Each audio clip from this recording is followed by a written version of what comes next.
Good evening, ladies, gentlemen. Good evening. It is news on Spectrum Television. Making news tonight, January 29, 2025. February will honor Cameroonian youth at home and abroad during the 59th Youth Day Festival. This was announced by Minister Monuna Fotso on January 28, 2025 during the celebration. This celebration aims to empower young people and spotlight their role in national development. And away from our local stories, surging violence in Eastern Democratic Republic of Congo has displaced hundreds of thousands, forcing many to seek refuge in Rwanda. As the crisis deepens, East African leaders are calling for urgent action to restore peace. The story is in full and more will be yours right ahead. Welcome, ladies, gentlemen. You're watching the 8 p.m. Bilingue Primetime Newscast on Spectrum Television. And with that, straight into the full stories on tonight's news. And it is in the French language with Leila Renganzou. Bonsoir, Leila. Bonsoir à vous, Christelle Assec. Mesdames, bonsoir. Monsieur, bonsoir. Et merci d'être avec nous. Il est 20h sur les antennes de Spectrum Télévision. C'est le journal présidentiel 2025. Les chefs traditionnels du Grand Nord ont remis leur déclaration officielle au ministre de l'administration territoriale, Paul Atangandi. Pour les Lamido, il est question de permettre, mais surtout d'aider le pouvoir en place dans la poursuite des grands projets de développement engagés au Cameroun et plus particulièrement dans le septentrion.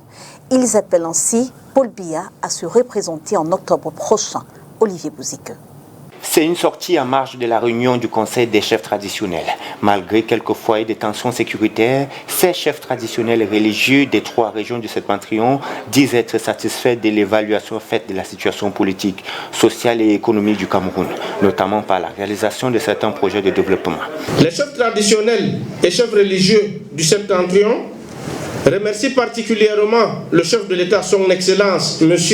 Paul Biya, pour avoir bien voulu prendre en compte leurs doléances, à savoir la réhabilitation des axes routiers Ngaoundéré, Garoua, Mora, Kousseri, qui figurent en bonne place dans son message à la nation du 31 septembre 2024. Les œuvres du chef de l'État en leur faveur sont innombrables, disent-ils, notamment l'assistance de Paul Biya pour une bonne organisation du Hajj. Le Cameroun est l'un des rares pays d'Afrique où le chef de l'État accorde non seulement une aide financière substantielle aux pèlerins, mais aussi s'assure que les fidèles, environ 6 000 pèlerins par an, qui séjournent à la Mecque et à Médine, rentrent au pays chacun avec 5 litres d'eau bénite, communément appelée Zamzam. Pour comprendre l'importance de ce grand geste présidentiel, il faut noter que près de 10 millions de musulmans consomment le Zamzam après chaque édition du Hajj, ce qui est incommensurablement en termes de bénédiction.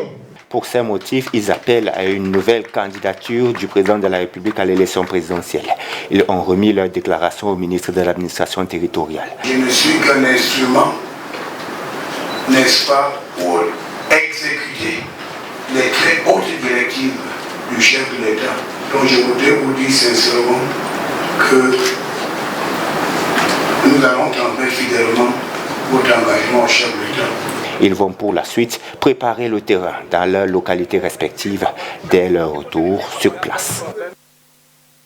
Le ministère des Travaux publics au Cameroun se projette pour l'année 2025. Ce ministère envisage au cours des 12 prochains mois de construire au moins 600 km de routes dans notre pays. Le cap a été fixé par Emmanuel Nganou Djoumessi au cours de la conférence annuelle du ministère des Travaux publics tenue à Yaoundé. Olivier Bouzique, on reste avec vous. Pour l'année 2025, l'ambition est de bitumer et réhabiliter au moins 600 km de routes sur le réseau routier du Cameroun. C'est l'objectif communiqué par Emmanuel Nganou Djoumessi aux responsables des services centraux et déconcentrés de son département ministériel. Et cette amélioration va donc contribuer à inverser la perception qui est celle qui veut que l'état du réseau routier ne soit pas bon. Alors, en améliorant le niveau de service des axes routiers comme Douala, Yaoundé, Bekoko, Limbe ou encore Ngaoundé-Regawa, bref, les axes routiers structurants, cette perception sera inversée. Pour ce faire, il faudra trouver des mécanismes pour braver les contraintes, notamment financières et climatiques qui s'imposent. Cette conférence annuelle a permis donc d'évaluer les pistes de solutions. Pour le ministre des Travaux publics, l'on peut faire plus avec peu de moyens. Nous avons beaucoup de moyens, il faut le reconnaître dans le contexte qui est le nôtre, mais ces moyens sont véritablement insuffisants au regard de nos besoins. Et pour donc avancer à faire plus avec peu, il faut améliorer les connaissances en matière d'innovation. Nous allons nous y attarder. Il faut utiliser les matériaux disponibles localement, moyennant une formulation appropriée pour la durée de vie des infrastructures routières et qui vont les accompagner. Les 2 jours de travaux s'achèvent par une remise des vœux au ministre des Travaux publics pour le compte de l'année 2025. Concertation Minfi-Banque. Depuis 2018, l'État a récupéré près de 30 milliards de francs CFA de l'opération comptage physique des personnels de l'État camerounais. Un audit réalisé en 2020 avait établi qu'une créance d'environ 15 milliards de francs CFA devait être reversée au trésor public camerounais par les établissements bancaires. Une rencontre entre le ministre des Finances et les acteurs des banques a eu lieu ce 28 janvier 2025 dans la capitale politique du Cameroun. Inès Pangan. En 2018, l'État lance une opération de comptage physique de son personnel. 310 000 agents de l'État sont concernés, près de 15 000 sont suspendus, générant plus de 35 milliards de francs CFA. Après des requêtes et des réintégrations, 6 ans plus tard, l'État poursuit cette action. Sur ce chemin, un audit auprès des établissements bancaires en avril 2020 avait permis d'établir qu'une créance de près de 15 milliards de francs CFA devait être reversée au trésor public. C'est donc à travers cette collaboration ministère des Finances, Banque, que, rendue au 31 décembre 2024, la somme de 14,5 milliards a été recouvrée auprès des établissements de crédit et reversée au trésor public, soit 94% des 15,5 milliards qui étaient la cible du recours. Les réclamations des requérants seront traitées dans les établissements bancaires concernés et le ministère des Finances. Puisque les reversements ont été effectués par lot, j'exhorte les établissements de crédit à établir aux requérants, le cas échéant, les attestations de reversement individuels indiquant le montant prélevé de leur compte et reversé en vue du traitement de leurs requêtes éventuelles par mes services compétents. Une rencontre a lieu ce 28 janvier 2025 à Yaoundé entre les différents acteurs impliqués dans ce processus. Elle marque ainsi la fin de l'activité de recouvrement des soldes de compte des agents suspendus du COPE. Février, mois de la jeunesse camerounaise. Et cette année, on ne célèbre pas que la jeunesse camerounaise établie sur le triangle national, mais aussi celle qui se trouve dans la diaspora. C'est l'une des innovations de la 59e édition de la Fête de la jeunesse. On l'a appris au cours d'un point de presse organisé par le ministre Mounouna Fotso à Yaoundé. La 59e édition de la Fête de la jeunesse offrira l'opportunité aux jeunes d'être célébrés tout au long du mois de février 2025. C'est l'une des principales innovations des festivités de cette année qui sera lancée le 1er février prochain. Le mois de février soit dédié entièrement à la jeunesse et baptisé mois de la jeunesse afin de densifier les activités de promotion de la jeunesse et de l'éducation civique au cours de cette période. Aussi est-il suggéré que le lancement du dit mois de la jeunesse soit couplé au lancement de la traditionnelle onzaine de la jeunesse. Autre nouveauté de cette année, les journées thématiques diversifiées et adaptées à chaque jour de la onzaine de la jeunesse. Telle que la journée de l'éducation à la citoyenneté active et constructive, le 3 février 2025, la journée de la commémoration de la fête de la jeunesse, le 4 février 2025, la journée de formation le 5 février 2027, la journée de volontariat et de la protection civile le 6 février 2027. Un camp national de la jeunesse sera organisé pour réunir les jeunes des 10 régions du Cameroun, mais aussi un parlement de jeunes créé en collaboration avec le réseau parlementaire Espérance Jeunesse pour promouvoir l'engagement politique des jeunes dans un cadre éducatif et symbolique. Ces grandes lignes des festivités de la fête de la jeunesse sont présentées au cours d'un point de presse ce 28 janvier 2025 à Yaoundé. Have condemned the mass deportation of undocumented immigrants in the United States of America, while others support it as part of Trump's vision to rebuild America, thus highlighting a deep divide on immigration policy. Onila Donet tells us more. Thousands of Cameroonians living in America without documents are likely to be deported in the months ahead as America begins its massive deportation movement announced by President Donald Trump. According to statistics from the U.S. Immigration and Customs Enforcement, about 1,000 people without legal documents in America were repatriated on Thursday, January 23. Some Cameroonians have condemned this move as it abruptly ends the search for greener pastures as many embarked on treacherous paths to the USA. It hurts to know many Cameroonians living without documents in America risked their life to travel. It is not a good thing because Africans have gone there to hustle their life. But if he has taken a decision that he should repatriate all the Africans and some Cameroonians, we are not happy for his decision. Others believe it's a decision backed by law which must be respected by all. Sur le plan de la légalité, il est important que lorsque des citoyens, des individus se trouvent dans un pays, on legal grounds, it's important that citizens who travel to other countries should align with the laws of that country. In Cameroon, we consider that strangers who come in live legally. In law, force must remain within the law. On legal grounds, they need to conform with the laws of the host country.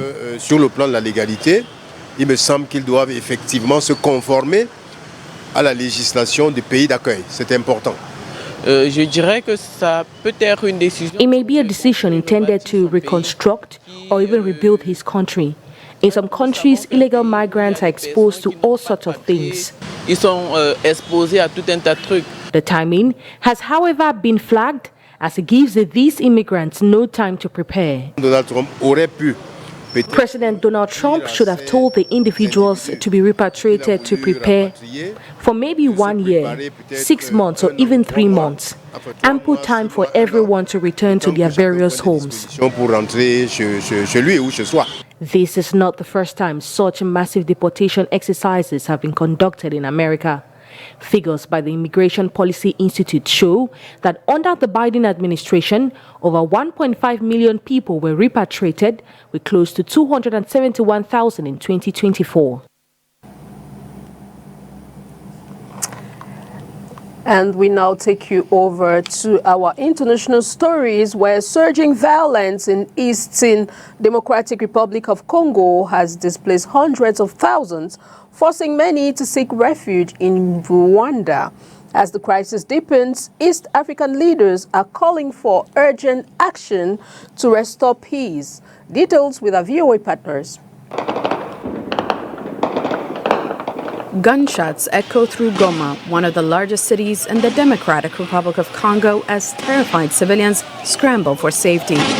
The city and its surrounding regions are the latest epicenter of a conflict between the Congolese army and the Rwanda-backed M23 rebel group, although Kigali denies its support for the group.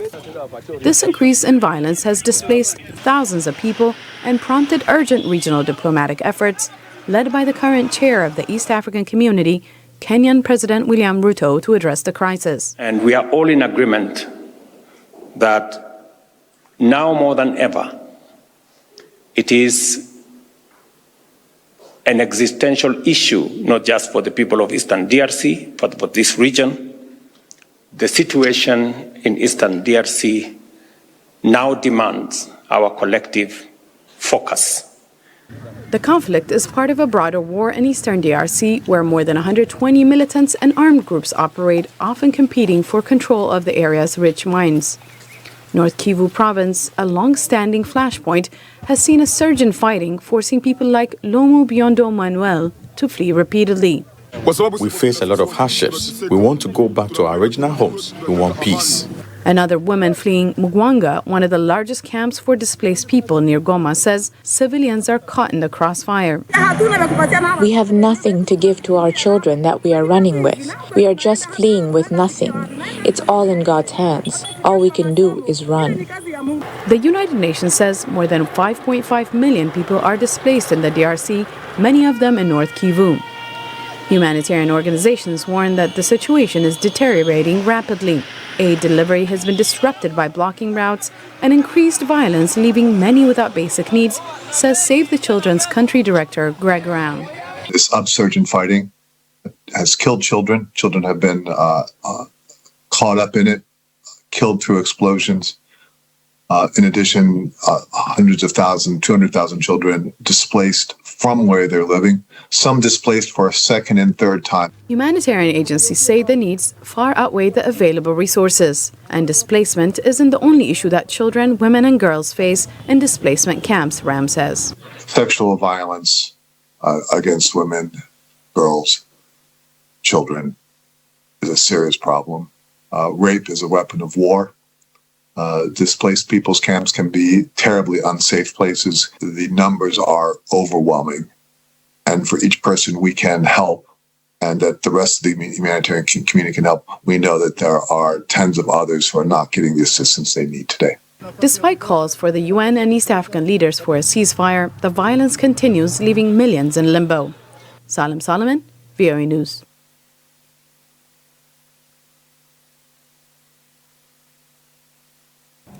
Et toujours avec VOA, nous faisons le round-up de l'actualité africaine. Les rebelles du M23, soutenus par le Rwanda, ont consolidé leur présence à Goma après avoir pris son aéroport, malgré les appels internationaux à un cessez-le-feu.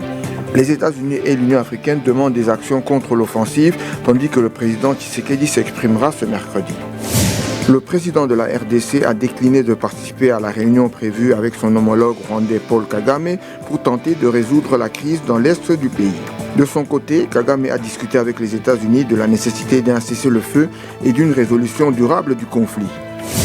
Le Mali, le Niger et le Burkina Faso quittent officiellement la CEDEAO, qu'ils accusent de sanctions injustes après les coups d'État qui les ont portés au pouvoir. Malgré ces tensions, la CEDEAO reste ouverte au dialogue, selon le président de sa commission, Omar Alieu Touré. Un avion s'est écrasé dans le nord du Soudan du Sud, tuant au moins 20 des 21 personnes à bord, selon le ministre de l'Information de l'État de l'Unité. L'appareil effectuait un vol de routine pour transporter des travailleurs vers la capitale Djouba.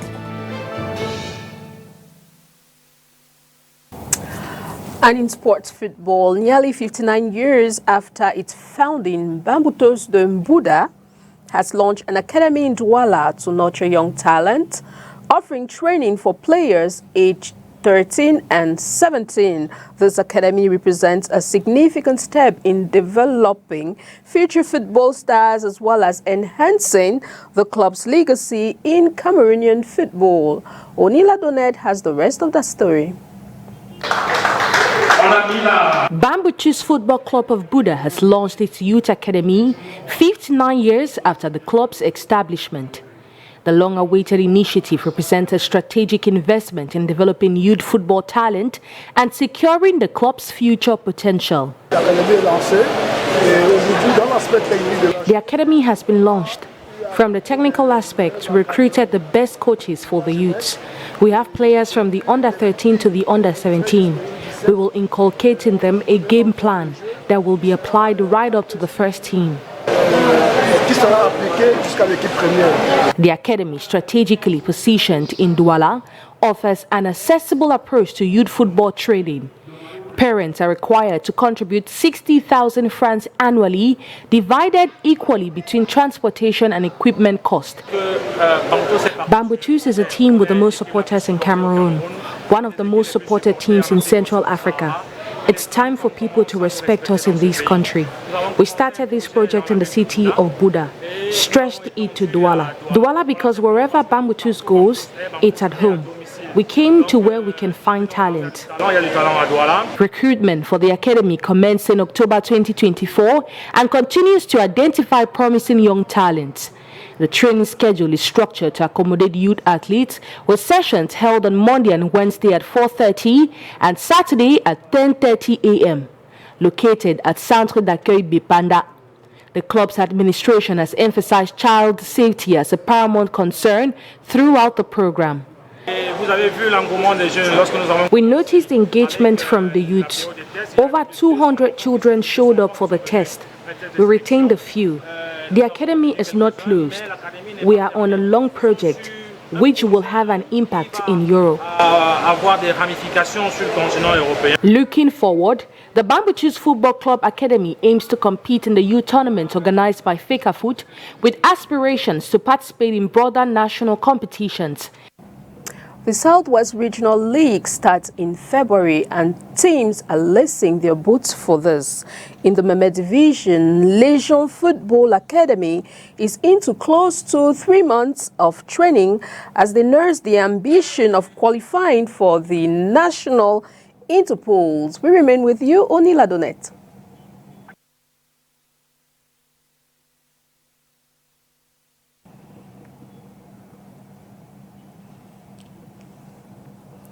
We're sorry we cannot have that element on.